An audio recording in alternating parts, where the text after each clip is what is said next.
When two man-children become stepbrothers and are forced to live together, the results are equal parts ridiculous and ridiculous-er. That sounded better in my head. So we open with a quote from George W. Bush. "Families is where our nation finds hope, where wings take dream." I seriously don't understand what it means for wings to take dream. Well, let's focus on the movie, I guess. It's another typical morning in the land of the grown-up man-children. Brennan is cooking breakfast and performing the all-important sniff test on his stinky clothes, while Dale is shredding on a virtual guitar in his bedroom. But things get weird when Brennan's wife, whoops, it's actually his mom, announces she's taking a day trip, and Dale's dad announces that he's headed to a conference and left $20 for pizza money. Meanwhile, Robert is giving a presentation at a conference where Nancy, Brennan's mom, is in attendance. She's giving him some serious sussy eyes, and he's melting faster than a popsicle on the 4th of July. Will their love withstand the test of time and their embarrassing adult children? Only time will tell. Robert and Nancy are really heating things up in the conference room, getting to know each other intimately. It's like corporate Tinder on steroids, folks. And as if their love couldn't get any deeper, they discover they both have 39 and 40-year-old sons still living at home. Relatable. I'm the son. Talk about a match made in heaven. But not everyone is thrilled about the lovebirds' union. Dale and Brennan throw a fit and storm out of the wedding. Also, Brennan has a younger brother who is too busy catching fish to attend. What a guy. And in the aftermath of the nuptials, Nancy is seen driving her overgrown baby, aka Brennan, who stubbornly refuses to call Robert dad. But hey, Nancy never even asked him to do that, so who cares? On the other hand, Dale is telling his dad that Nancy and her son don't have to move in with them, married or not. But that's not even a topic for conversation, because Nancy and Brennan have already arrived, and they're not just moving in, they're moving in right now. It's like a scene straight out of a horror movie, but with less gore and more awkward introductions. Not sure what's worse. Robert's neighbor and his dog say hi, and the new couple go inside the house. Brennan now comes out of the car and says hi to Dale. They do their introductions, and now we see the new family having dinner together. Dale and Brennan are causing absolute chaos there. You can see their parents struggling to keep the peace, and they're doing a pretty good job considering they're dealing with two wild boys who are into kung fu and fantasy baseball. Brennan claims that people call him the songbird of his generation, but his mom has only ever heard him sing twice. Maybe he's just saving his vocal cords for when it really counts. Dale is being a little confrontational and nearly even drives Brennan to tears. It doesn't help at all when he finds out that he'll have to share a room with Dale. Maybe they can bond over their love of kung fu and fantasy baseball, or just avoid each other as much as possible. Dale is now ready for bed. He stands up, kisses Nancy on the head, and tells her goodnight. But while Dale seems a lot freer with Nancy, Brennan is still awkward around Robert, and you can see that in how he says goodnight to him. It's like he's trying to be formal and polite, but also trying not to make too much eye contact. It's a delicate balance. Anyway, Dale is now showing Brennan around the house. He takes him to a room, shows him his drum set, and tells him never to touch them. After that, they head to his room. It's like a tour of the weirdest museum ever, where the exhibits are just a bunch of random objects that Dale doesn't want anyone to touch. Meanwhile, the parents have now settled in bed and are talking about their sons. Nancy asks Robert why Dale never left, and he says his son just coasted off his achievements his entire life. He left college in his junior year because he wanted to join the family business. But wait for it, Robert is a doctor. According to Dale, it's all about who you know. Oh brother, I guess it's like the old saying goes. It's not what you know, it's who you know, and also what your dad does for a living. My real dad is the milkman. Brennan's story is a little sadder though. His younger brother Derek set him up for failure in a talent show back when he was 17. Derek got his football teammates to replace Brennan's backup choir, and they started singing Brennan Has a Mangina. The students and even parents in the audience joined in, and Brennan was so embarrassed that he never sang again. To make matters worse, Derek went on to win that contest. Later, Dale and Brennan had a little spat before bed, but that was just the beginning. They had a full-blown montage of petty revenge. First, Brennan pushed Dale off a ship while they were sailing, and in return, Dale wrote, "I love Crystal" on Brennan's shirt. Then, Brennan drew a scar on Dale's face while he was sleeping, but somehow Dale managed to walk around with it all day. Maybe he doesn't shower in the morning. I know I don't. Or at night either.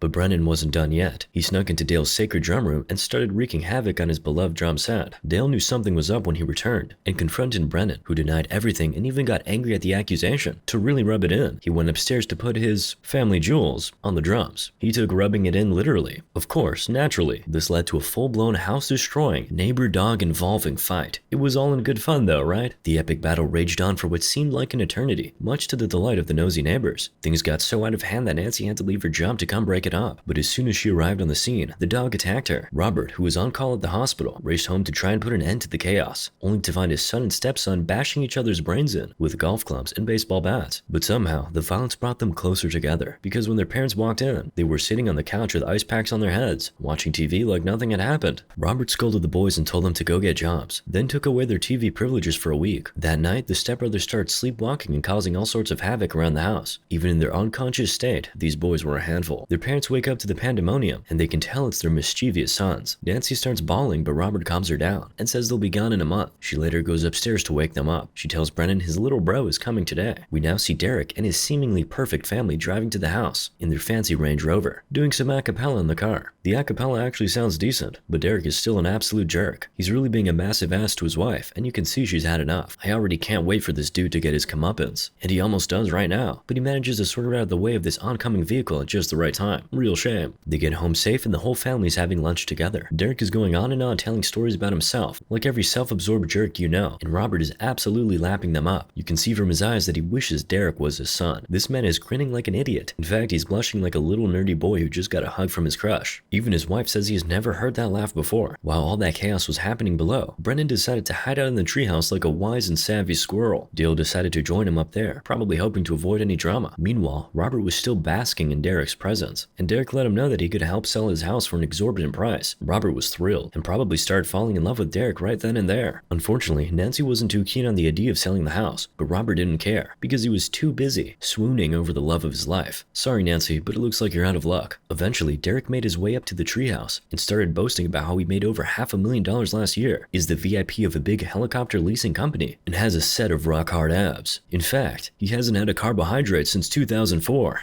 Based. But let's be real, who cares about any of that when you're in a treehouse with your besties? Brendan is practically begging Derek to leave, and asks him why he even bothered showing up. Derek admits that he promised their mother he would offer Brendan a job, to which Brendan quickly responds with a resounding, "No way in hell am I working for you." Derek can see the hatred in Brendan and Dale's eyes, and decides to tease them about it, saying that it looks like they want to punch him in the face. Well, Dale takes that as a challenge and decks Derek, sending him tumbling down the ladder. Derek is of course not happy about being punched in the face, but there's one person who is thrilled about it, his wife, Alice. As Derek and his kids head to the car, Alice grabs Dale and gives him a big old donkey kiss. That's not really a thing, I just imagine this is probably how donkeys kiss. She then tells him how much she hates her life and loves him before running off. All in all, a very strange and amusing encounter. It's not every day that a punch leads to a beautiful friendship, but that's exactly what happened to Dale and Brennan. One minute they were strangers, and the next they were showing each other their prized possessions, an autographed samurai sword and industrial strength night vision goggles. Who would have thought they had so much in common? They bonded over their love of peeing and measuring their pipes, because what are best friends for, right?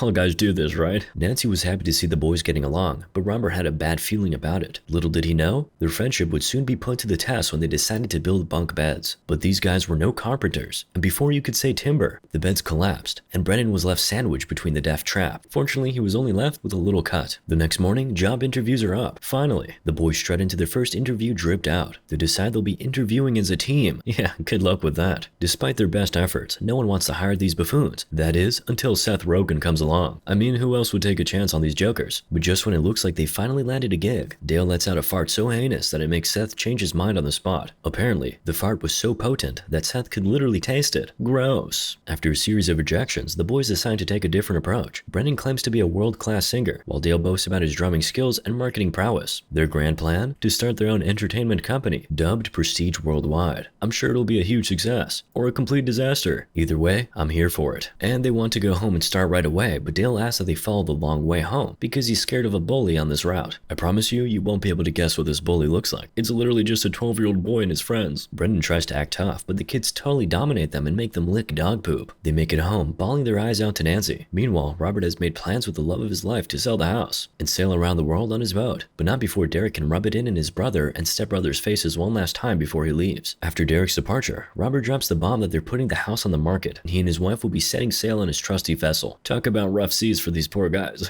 I'm sorry. They tell the boys that they'll put enough money in their accounts for a security deposit on a new apartment, and they'll also pay for therapy. You can tell that Nancy is saying this under duress, but she has to stick with it. The boys are now frantically trying to come up with a solution in the room, and surprise, surprise, the only solution they can come up with is to get Prestige Worldwide up and running ASAP. To kick things off, Dale has Brennan sing to see how talented he is, before placing a bet on him. Brennan belts out a tune, and Dale is absolutely floored. He tells him he has the voice of an angel, and announces that they'll be making a music video. But they have bigger fish to fry at the moment, like stopping Derek from successfully selling the house. So when Derek shows up with potential clients the next day, the boys decide to dress up as Germans and ghost neighbors to scare them off. It's the most ridiculous and hilarious plan they've ever come up with, and of course, it works like a charm. The clients are so freaked out that they don't even want to go inside the house. Next, we see Dale just straight up lying to the therapist he was forced to see. He's narrating the storyline of Good Will Hunting as if it was his own life story. Nice try. Brendan, on the other hand, is professing his love love for his therapist. The next day, the boys try to scare off potential clients by pulling a new prank. This time, Brennan plays dead, and Dale blames it on asbestos. They should really consider a career in Hollywood. Oh wait, at Derek's birthday dinner, things get even more outrageous. Dale takes a bathroom break, and Alice follows him in for a quick clap. It's so disturbing, it should come with a warning label. Then, Alice uses the urinal in a way that defies all laws of physics and biology. This woman is a human disaster zone. Back at the dinner table, Robert stands up and basically worships Derek. I mean, he says he's so moved anytime he's with Nancy, and he remembers that that's where Derek came from, if you know what I mean. He also says Derek will be in his heart forever, and in his will too. Like I said, Derek is the true love of his life. Dale and Brennan now take over the dinner and start giving a presentation on Prestige Worldwide, which is quickly followed by their first music video, which they shot on Robert's boat. The boat which, by the way, they all watch crash at the end of the video. Now the ride home is a very long and quiet one. Well, quiet until Brennan asks what they think about their video. Nancy says apart from the wreckage they caused to the ship, she thought they showed inventiveness. Robert can't believe his ears. The boys just ruined his dream of sailing around the world and cost him $80,000 in the process, and she's talking about their inventiveness. Upon arriving home, Robert gives Brennan the spanking of a lifetime. No, seriously, he spanks him like a naughty toddler who snuck a cookie before dinner. Fast forward to Christmas, and it's clear that Robert has reached his breaking point with the boys. He's so fed up he abandons his family to go drown his sorrows at the Cheesecake Factory on Christmas Eve. Nancy is devastated, but Robert doesn't seem to care. He returns home reeking of scotch and cheesecake, but he's happier than he's been in months because he finally got some peace and quiet. Also, the cheesecake was really hidden. He announces that he may never forgive the boys for ruining his boat, and Nancy tries to dunk some sense into him and plead for their forgiveness. As he's complaining about them, they sleepwalk into the room and go out again, and then they start bringing in the gifts from under the Christmas tree, and even the tree itself. Robert then wakes them up, despite protests from Nancy, and the boys proceed to carry him and throw him down the stairs. On the big day, the family gathers for their annual feast, and Derek, as usual, dominates the conversation with stories about his own greatness. He doesn't even notice when his wife sends some suggestive looks and food-based requests in the direction of Dale. The two of them rush off to the bedroom. Things get so rowdy that they keep interrupting the meal. They even pop back into the dining room a few times, but everyone is so convinced that Dale is too much of a loser to score a girl that they refuse to believe their own eyes and ears, and probably noses. So Christmas ended on a real sour note when Robert and Nancy announced they were splitting up. Brennan and Dale were bawling their eyes out and blaming themselves, but Nancy was like, nope, don't do that. It's not your fault. Meanwhile, Robert was all like, it's definitely your fault. And Derek was like, yep, I agree. Brennan and Dale were now wailing and screaming, and Alice joined in. Dale even puked, just for fun, and Derek took a picture of it. Then Robert and Nancy moved out, and Brennan and Dale were left in the house for one night before they moved too. And what did they do? They called each other out on their BS and got into another fight. Of course, it was over the sacred drum set, but this was not really a fight, to be honest. It was just a silly drumming session gone awry. Brennan was jamming out on the drums when Dale, in a fit of musical jealousy, whacked him over the head with a cymbal. Brennan went down like a ton of bricks, and Dale, in a panic, thought he'd killed him. So, being the responsible stepbrother he is, he wrapped Brennan up and dragged him out to the backyard to bury him. But little did he know, Brennan was just faking it the whole time, just like my girlfriend, if I had one. Anyway, as Dale was shoveling the dirt over him, Brennan sat up and smacked him with the shovel before burying him instead. But Dale, like a superhero, burst out of his shallow grave and tackled Brennan to the ground. And then get this, they both fell asleep right there in the backyard. They woke up the next morning to find the neighbor's dog snuggled up next to them, and instead of apologizing, they just blamed each other for ruining their lives, and thus marks the end of an epic bromance. Brennan and Derek go on a wild job hunt, determined to turn their lives around, and finally take therapy seriously. Desperate for a chance, Brennan musters up the courage to beg Derek for a job. Derek reluctantly agrees, but not before warning his colleagues that Brennan probably won't last more than a couple weeks. But oh how they were wrong. Before they knew it, Brennan was practically begging for more responsibilities, and even requesting to plant the annual Catalina wine mixer. Derek can't resist the opportunity to see Brennan fail, so he agrees, thinking it's a win-win for him. If Brennan messes up, he gets to fire him. If he succeeds, Derek looks like a genius in front of the board. And let's just say, Brennan really pulled it off. He even hired Dale's catering company, and managed to bring the entire family back together at the event. Robert and Nancy are even hitting it off again, and everything seems to be going swimmingly. Who would have thought that therapy and a little wine could bring such joy and success? The boys are all grown up now, and their parents can't believe what they're seeing. Robert thinks Brennan planned this whole thing to bring them all back together, and Nancy is too emotional to even speak. But of course, things couldn't just go smoothly. The lead singer of the band performing gets into a fight with someone from the audience and ruins the party. Derek immediately fires Brennan on the spot. Dale is there with Brennan, and Robert joins them shortly after. He tells the boys that this is their chance to shine. They're musicians themselves, and there's an empty stage just waiting for them. They say they've given up on that dream, but Robert encourages them to reignite their Prestige Worldwide dream and show the world what they're made of. Brennan is shaking in his boots, but Dale is fearless. He hops on the stage and starts banging on the drums and belting out a tune. Unfortunately, the crowd is having none of it and starts booing him off stage. But things really get rowdy when Derek and his gang start singing a little ditty about Dale having a mangina. Smooth move, Mr. Vice President. But Brennan can't just sit back and watch his stepbrother get humiliated like that. He grabs the mic and gives a performance that leaves the entire room in awe. The fact that he even sings in a language language nobody understands only adds to the music. The performance takes Robert and Nancy back to the day they met, and it's like they're falling in love all over again. Meanwhile, Alice is getting all hot and bothered for Dale again, naturally. Derek too remembers the good times he had with his brother back when they were kids, and he seems to be loving his brother again. It's a love fest because even Brennan's therapist is swooning over his dulcet tunes. Dale then goes absolutely bonkers on the drums, and everyone loses their minds. After the epic performance, Derek gives a strange apology, and the brothers awkwardly try to hug it out before settling on a high five. Brennan's therapist shows up and tries to act professional, but it's clear she's just a love-struck mess on the inside. Dale, on the other hand, dumps Alice, and she freaks out, so he has to hightail it out of there. Fast forward 6 months, and they're all having lunch at the house together. Derek is still being Derek, yapping away like a wind-up toy, but Robert has wised up and tells Derek to shut it for once. Instead, he asks Brennan and Dale how their karaoke venture is going. Oh, and don't act shocked to see Brennan's therapist at the family gathering. After lunch, Robert takes the guys outside to show them his surprise, the boat hanging from a tree. They go nuts over it. But is the movie really complete if Brennan and Dale don't dunk on their bullies? Of course not. They head back to the playground in a chopper and beat the shit out of the kids. They hold back the bully in chief and make him bend over dog shit. But they're kind-hearted Avengers, so they don't ask him to lick it. They just wanted him to learn a lesson. Finally, for the record, Dale asks Brennan if he touched his drum set that one time. Brennan stays true to his line from back then. He maintains his stance, so much so that Dale even apologizes. You gotta love a man who'll take a lie with him to the grave. Moral of the story? Prestige worldwide.